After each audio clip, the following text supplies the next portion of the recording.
Mr. Ed here. Today is December 8th, 2020. Yeah, you can tell I'm in the honey house.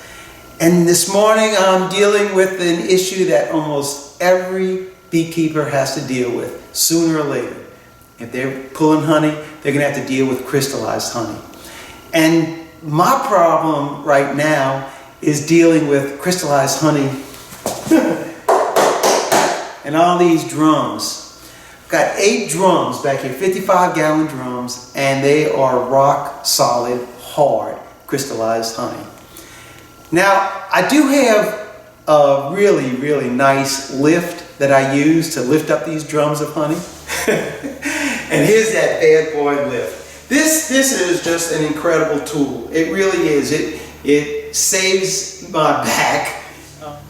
When I bought this, I decided to go a little bit more expensive route and bought the hydraulic system with it instead of just hand cranks. So this one has the hydraulics, which are right here, and it pumps fluid into lifts, cylinders here, and into this cylinder right here. And so this lift will lift, and not only will it lift, but then it tilts as well. So this is the clamping system of the lift. And what happens is you'll take your drum and you'll move it into position and you'll push it inside of the lift part right here. Right now I've got a little spacer right here. This is for my 30-gallon drums. But if the 55-gallon drums, we take that out and a 55-gallon drum will fit in it. This takes up the space for a 30-gallon drum. Once the drum is in position, you'll take the chain that's attached over here, bring it around to the clamping system, hook it into the clamping system, and then start drawing this part of it into the drum.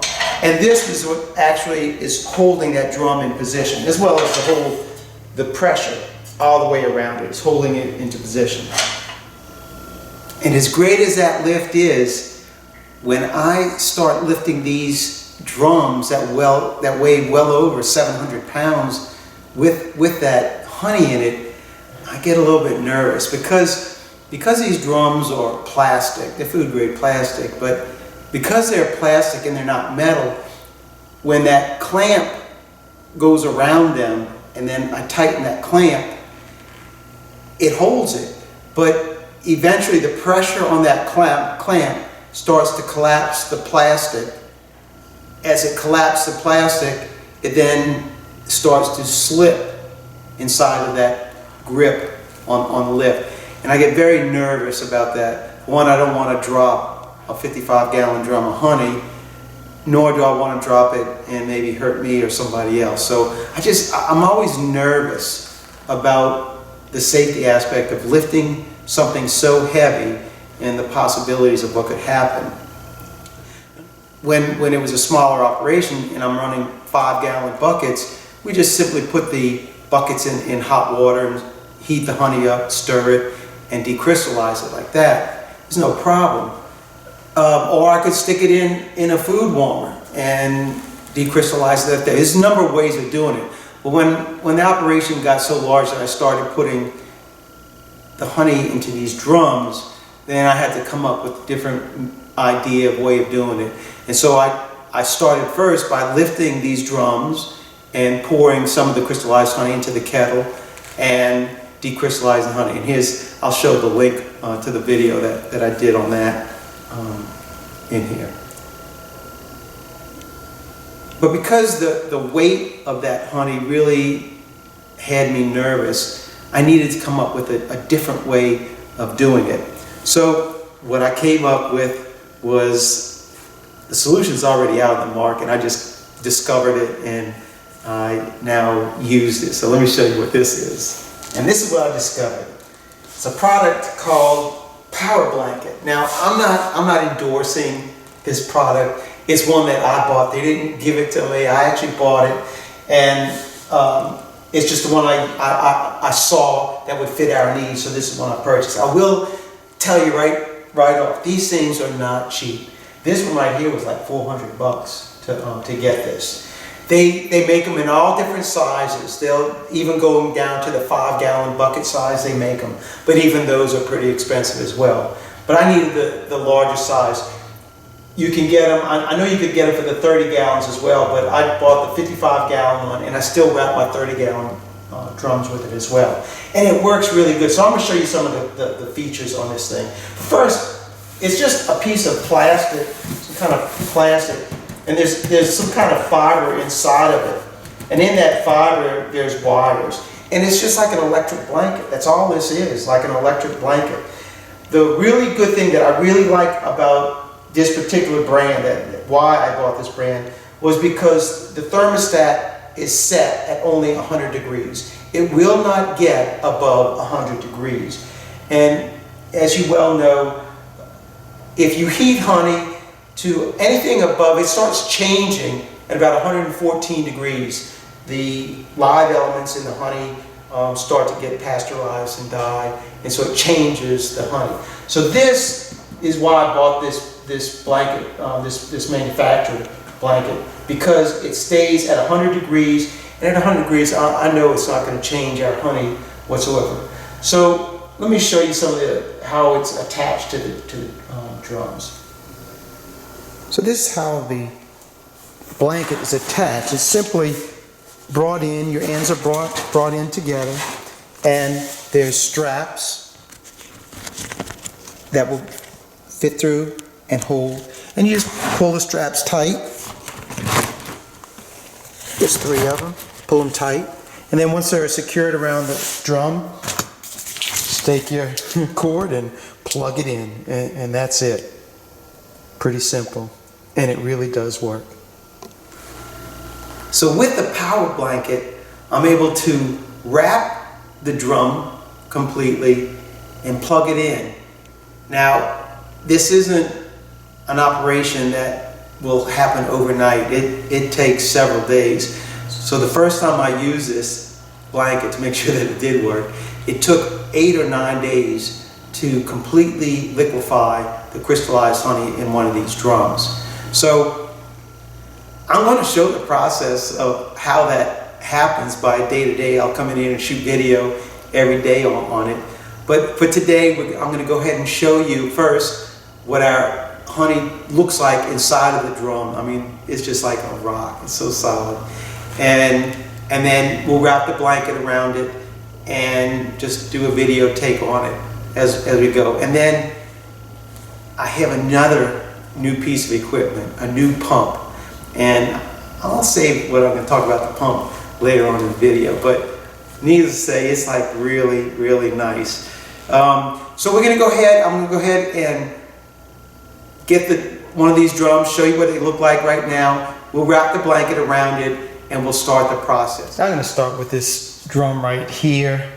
Mostly I'm going to start with this one because, as you can tell on the bottom of it, I have a spigot down there. And I want to show you how I wrap this blanket around the ones that have a spigot. But if they don't have a spigot, it's a lot easier. Now, I haven't opened these drums since I skimmed the wax off, which was only about a week or so after we bottled it. So these haven't been opened up since probably July. So we'll open up the lid and let's just see what that honey looks like inside of it. I like these type of lid holders. Oh man, as soon as I did that honey, oh my gosh, you'd love to smell that. Really nice. All right, let me show you what it looks like inside of here. Oh, if only you could smell this. It smells so good. But I'm just showing you how solid this stuff is. I mean, it is just solid. It's got a little run to it. But we're going to go ahead and change all this in about a week's time. We're going to get all that done. So let's go ahead and wrap the blanket around this and get this process started. Put this on. It just wraps around it. And just kind of bring it tight. grab my first strap.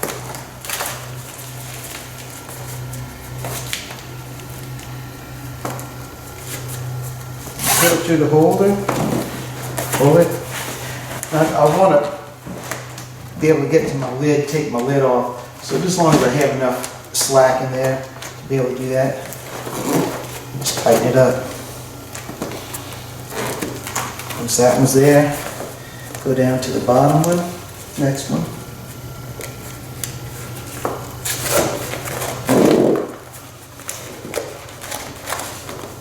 Now this one I have my spigot, so I want to rotate this so that my spigot is showing on it. Gotta do it the right way, huh?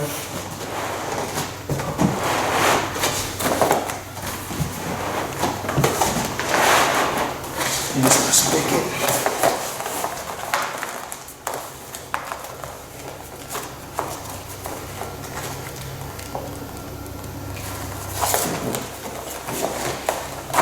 Hold tight. And that's it. Let's go plug this thing in. These dollies are so nice. They make pushing this stuff around just a piece of cake. And it's a lot of weight, but the dollies work really well. So I just want to put it over here because my outlet is right here. And we're going to plug it in. And that's it. We've already started decrystallizing. So we'll check back tomorrow and continue on every day to see the progress of how this is decrystallizing. And then as we go along, I'll show you that really, really nice honey pump that I newly got. All right, we'll pick this up tomorrow and the day after and the day after. All right, 24 hours now. And let's see how things are. I'm trying to, I can feel the temperature, I can feel the heat around the lid cover right here. So let's pull this lid off and see what we're looking at.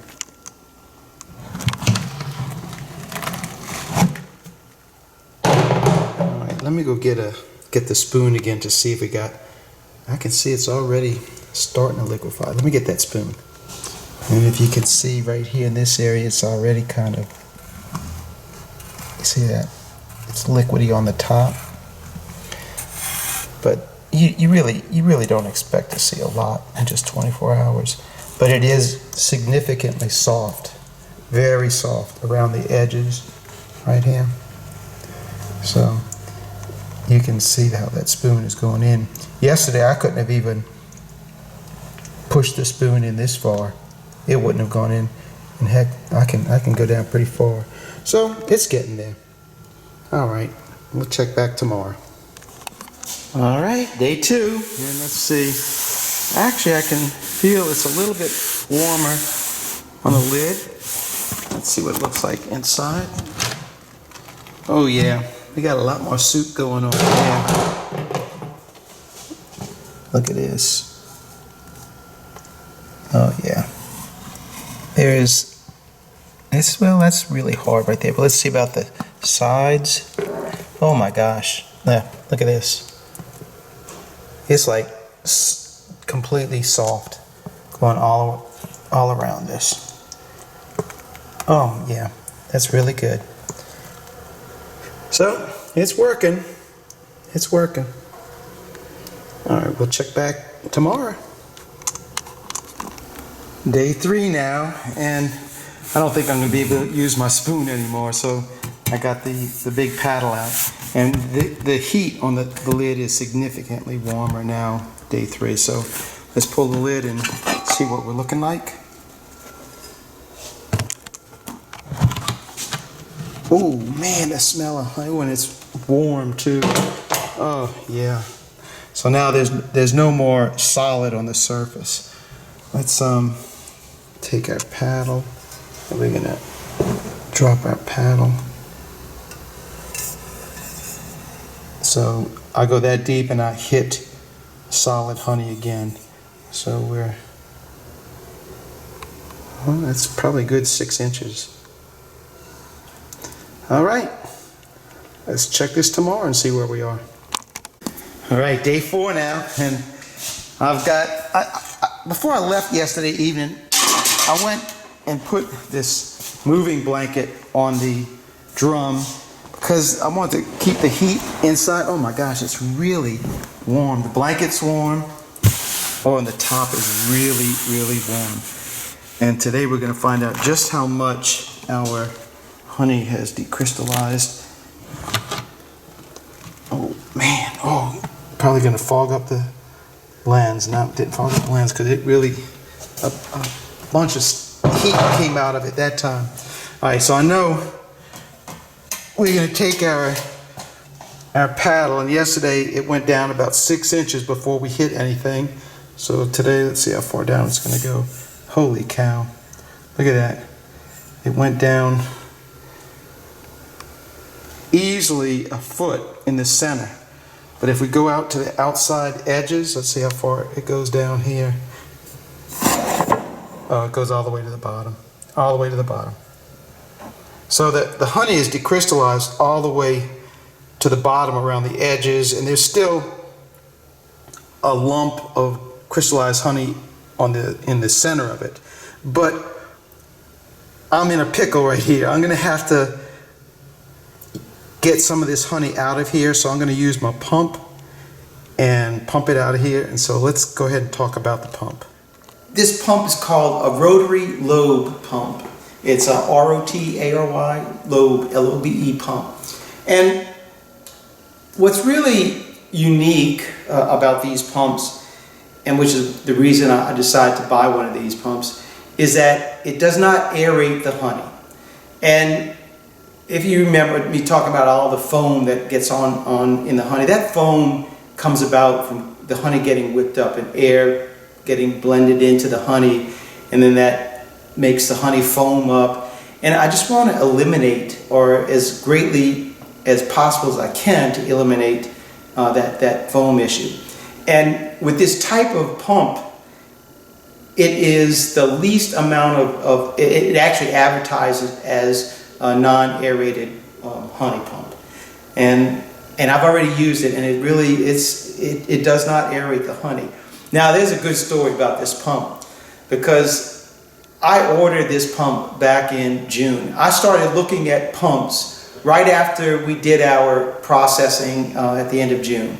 I started looking for pumps, and I talked to 2 different manufacturers. Well, I didn't talk to them. I emailed 2 different American manufacturers of these types of pumps, and I waited for almost 2 weeks and heard nothing back from either one of them. And as it would be, you know, with the internet, if you put anything out on the internet, they've got ears and eyes looking. And soon after I put those inquiries out to the American companies, and I sent them out to European companies, 2 more European companies. Well, actually it was 3, because one was in Italy, one was in Portugal, and one was in Sweden, I believe. And I got no response from anybody. And lo and behold, I get an email from, and I'm not a big fan of this, but it was from a manufacturer in China. They said, you know, we can help you with your honey pump. And I mean, I was like really, really apprehensive about this. For one, I don't like purchasing stuff from China. But I want to get this pump. I'm getting no response, and so I started talking with the guys in China, and well, not talking, but emailing. And over the period of about 3 weeks, I was convinced, because they go through PayPal and to purchase anything, and so the PayPal guarantees your order. So I decided, well, since I've got no response from anybody else, these are the only people that are contacting me, I'm going to go with this company. And this company, they were, I mean, really great. I mean, they contacted me over the course of about 3 months, which it took 3 months to get this pump. They must have contacted me over 40 times, asking about, my knees, and then when it did finally come 3 months later, you know, if it's working, if it's up to my specifications, does it meet my expectations? It really, I was very impressed by this company. And it's a small company. It's called FinFan, I believe, is FinFan. But I think that's the name of it. And the motor is, the whole pump is custom built for our operation. You have to give them specs for how much honey you're supposed to produce, at least flowing through there. And because our electrical system is different, we run on different hertz than in China. They have to have a special motor. So it took a little bit of time to put the motor together, the pump together, and then from shipping it from China, it was a whole nother ordeal going through customs. It was almost like a nightmare. I was so glad when the whole process was over, because you have to hire somebody, a firm, to bring your product in, to clear it through customs, transport it. It's a big rigmarole, and I never want to go through it again. But the pump is here, and it really does perform fantastic. Let me grab the camera, move the camera, and show you what really makes this pump unique. Now, this is what really is unique about this pump. I'll remove the cover plate, and this is these lobes right here. This is the only thing that pumps the honey. As these lobes rotate around each other, they draw the honey in and they push the honey out at the same time. And because the surface area is so great, there is no air getting pushed into it. That surface area of what is pushing the honey through, it just doesn't allow the air to get in it. And the other really, really great thing about this pump is the cleanup of this. I can run water through my hose, through my pump, and out again, and have this thing all cleaned up in a matter of minutes. It's all cleaned up. So I'm going to go ahead and put this thing together, and then I'm going to show you exactly how I'm going to pump the honey from my drum into my bottle. Well, I think it's time to pump the honey.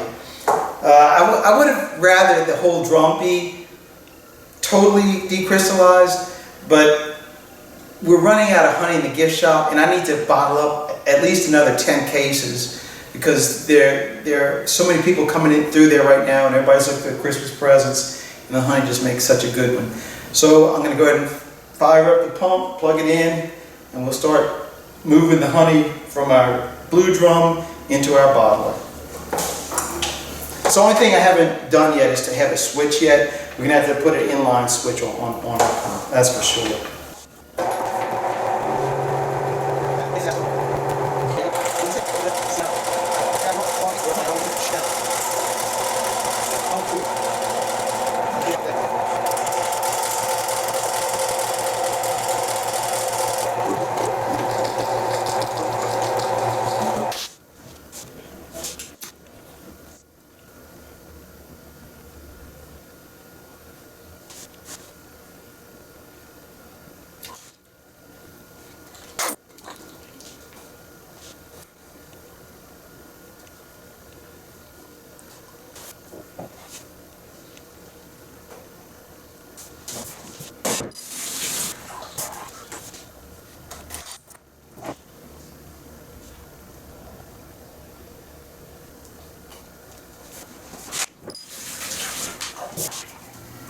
So there's no real spillage when I took the hoses off.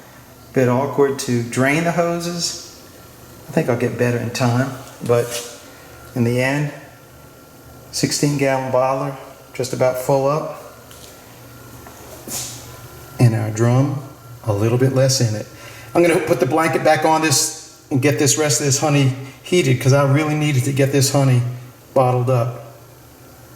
All right, let's close up this video. So I got the blanket back on the drum, the bottler all filled up, and I'm bottling honey. Now, I know one thing that everybody's like dying to know. So Mr. Ed, how much did that pump cost? Well, I'm gonna tell you right now, those pumps are not cheap. The ones that I saw, that American-made pumps, they're around $3,200 to $3,500, and the ones in the European pumps were about $2,700, $2,900, something like that. It's all around $3,000. The Chinese company pump, their price was like $2,400. But by the time you paid the import fees, the taxes, the customs, it was right at, $2,900, $3,000. So there really wasn't any kind of savings on that. And would I recommend it? No, I wouldn't recommend it. I always recommend buying American. It was just the position that I was in. I needed a pump. I never got response, and so I moved on that. It worked out fine, but I would always say buy American, because in the long run you're gonna get what you pay for, and you're supporting Americans. So I think that's all I got for you in this one. So thanks for watching. Only have about 14 more cases of this stuff to bottle up. Keep on watching, and I'll be making more. God bless. Mr. Ed, I'm out of here until the next video.